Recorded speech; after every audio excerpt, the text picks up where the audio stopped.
Dear viewers, class 7 viewers, I hope you guys are doing great at home. Welcome back to our science lesson today. And today, I want us to wind up whatever we started. Remember, we have been discussing about transformation of energy. And we've looked at different forms of energy and the ways in which energy can be transformed. That is, what happens to energy changes. We had our examples, and I do believe you guys understood it very well. Now, today, I want us to focus on the main two types of mechanical energy, which are potential and kinetic energy. Now, which part of it? Specifically, the calculations, which is very, very important. Now, the calculation part of it is not very common to you people. You won't find it in our textbooks, but these questions are normally given in interview papers, the class 7 interview papers, which will help you to join Form 1. Now, because these questions appear in the interview examinations, I find it very, very important to discuss with you. Please join me, and I want you to be real focused. This is very, very important. Now, to begin our discussion, in the calculation part, I want us to begin with calculations on potential energy. I want us to discuss the two types of energy separately so that we don't get confused. Okay, so we're beginning with potential energy. Very first, that is potential energy, calculations, potential energy. Very well. As I told you previously, that is potential energy is written as PE or abbreviated as PE, that is potential energy, and this is the energy due to position. And therefore, our main formula for calculating potential energy is potential energy, in short, equals to mgh. Now, in this formula, m represents the mass of an object. Mass. Of course, mass is the quantity of matter in an object. Then, letter G, small letter g, represents gravitational force or gravitational pull. Pull and force are just the same. And finally, small letter h represents or shows the height. Remember, I said potential energy is determined by the apparent or by the height the object is from the ground level. So the higher the object is, the bigger the potential energy. Wow. So in this case, we say whereby m represents mass of an object in kilograms, mass in kilograms. Remember, the SI unit of mass is the kilogram, so we express mass in kilograms. Then, small letter g represents the gravitational force or gravitational pull.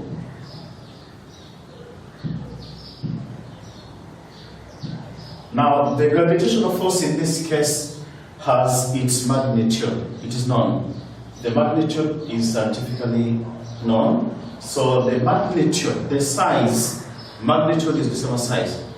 The magnitude or the size of the gravitational force is normally, which is normally 9.8. It is a constant, just like pi, 20/7 or 3.14 or sometimes 3.142, things like that. So 9.8, we use newtons per kilogram. Newtons per kilogram. Or approximately 10 newtons per kilogram. This is very, very important to be remembered. Now, finally, small letter h represents the height. The height. Now, height simply means vertical distance from the bottom to the top. To any point you can call the top.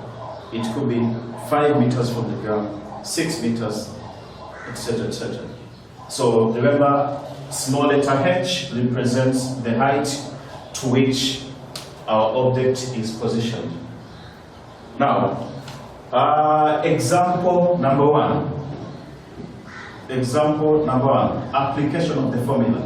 Example number one, you copy this in the book. It says a body of mass, say 56 kilograms. It could be any number. 56 is not constant. Is placed. This body is placed on top of a table. On top of a table. On top of a table. Yeah, which is 5 meters high. Which is 5 meters high.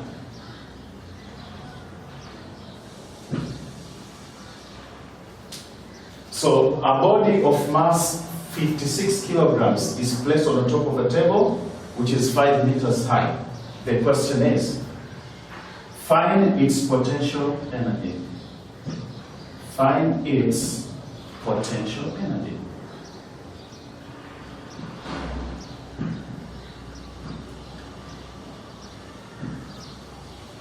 Very well. This is example number one, and it is a very, very simple problem. I want you to please focus and follow me step by step. A body of mass 56 kilograms is placed on the top of a table which is 5 meters high. Find its potential energy. Very well. Okay, solution. Solution. I always tell my pupils, when solving a problem, we do have a discipline to be followed. You just don't go through the numbers, you start multiplying. No way out. So there are procedures to be followed. The first step is you write data given. What information in numbers are you given? It is very important that you analyze the data correctly. So look at what we're going to do here. So I will start with data given.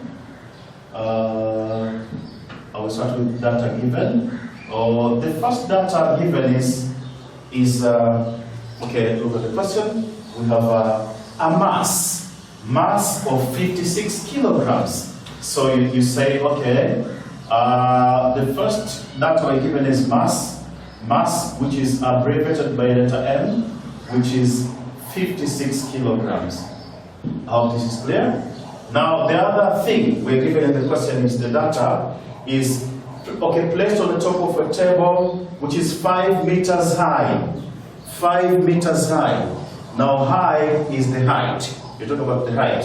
And how high is the position? 5 meters. So you go to height. The height, which is abbreviated by small letter h. Our height is 5 meters. Now, the other thing that is not given, but we should know it is constant.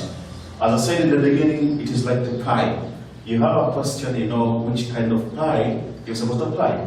Other data, though not given in the question, but we should know it.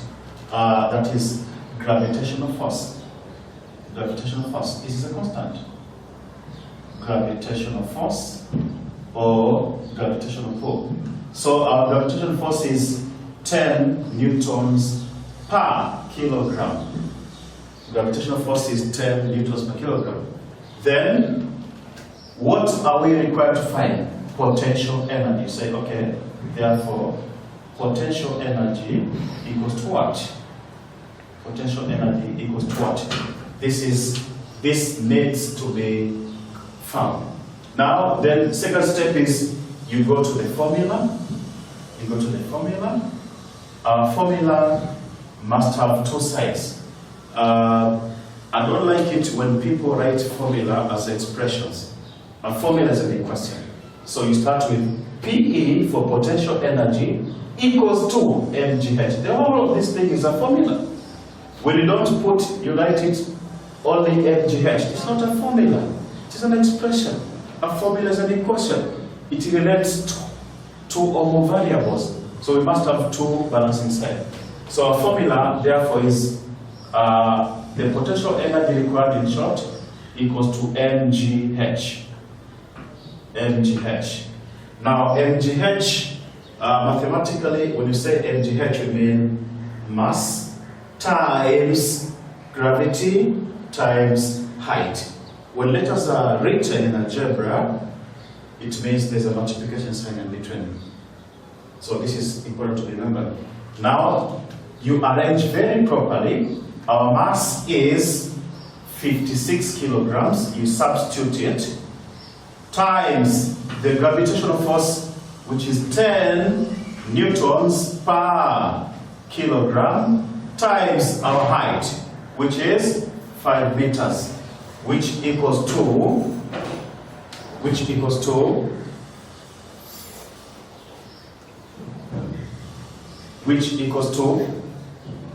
I hope you're following very closely, which equals to, from this step, you already know that your potential energy is in joules. Let us not forget joules.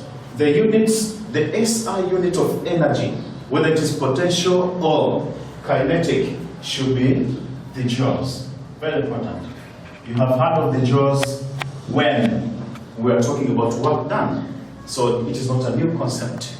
Joules are abbreviated by capital, in short, capital A. So which equals to, let us, to minimize confusion, of course we know the kilograms, we'll go with the kilograms, and finally we have the Newton meter. So leave all the units, take it mathematically, that is 56 times 10 times 5, which gives 56 times 5 first gives us 280. Yes, it is 280. Now times 10, 2,800 joules. Let us not forget the unit. The unit for energy, whether it is potential or kinetic, is the joules. So therefore, our answer is therefore, the required potential energy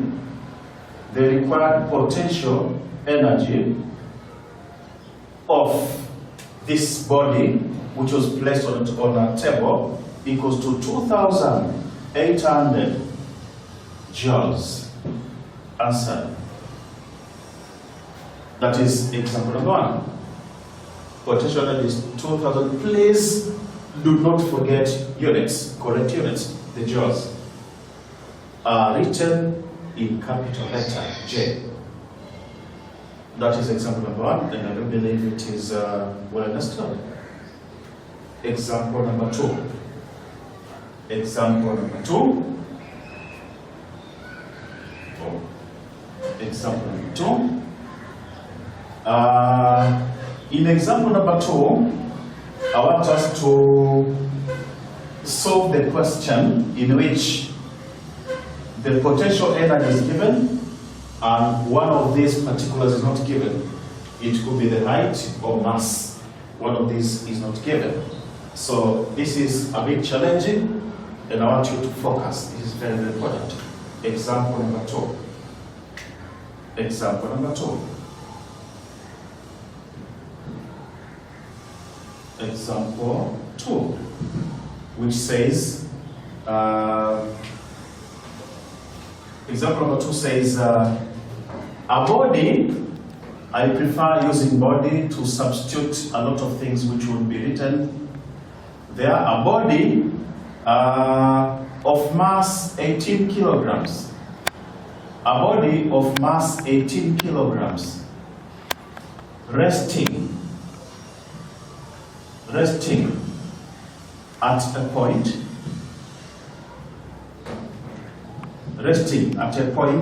above the ground, the ground level. In fact, the ground has a potential energy of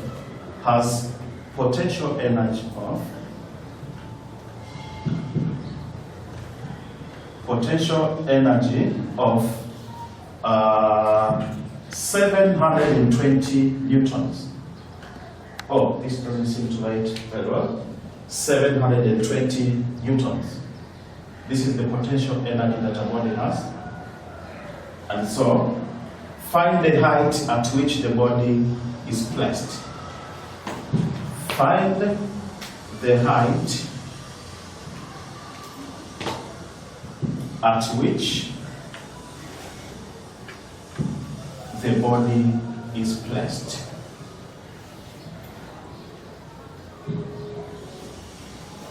At which the body is placed. I hope you can see what I'm trying to write here. Okay. Find the height at which the body is placed. Let me try this. Placed. Thank you so much. Now, solution.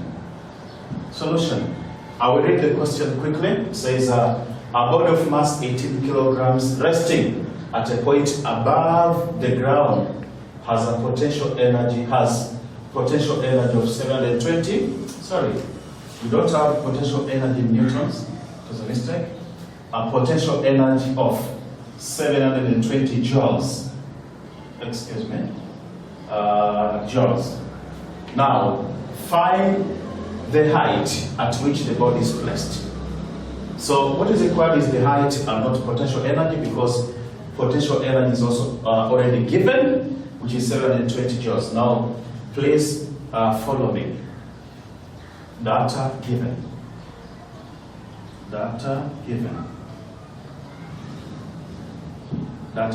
This is the first step. A smart pupil will always start with the data given. This is science, and this is the physics part of science. So we need to take its discipline. Very important.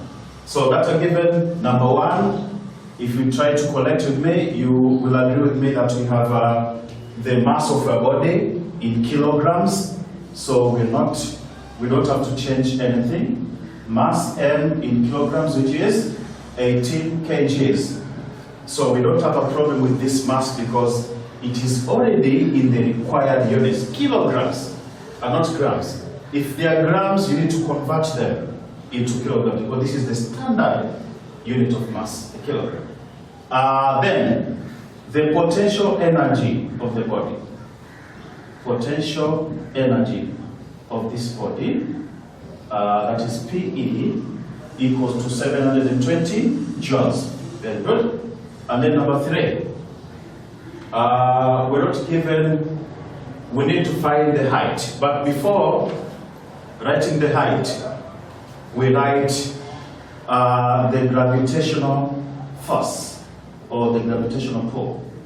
What is our gravitational force? As I told you, gravitational force is constant, which is, we prefer 10 newtons per kilograms, an approximate value. And then so, what are we required to find? The height. The height at which the body is placed. Height equals to what? Now, the next move from here is the formula. These are the steps to be followed. You have to be fast, but very, very careful and accurate. All right. So, our formula says, and you have to be very, very smart when using this formula. Our formula says, potential energy equals to mgh. Now, because we're solving the problem,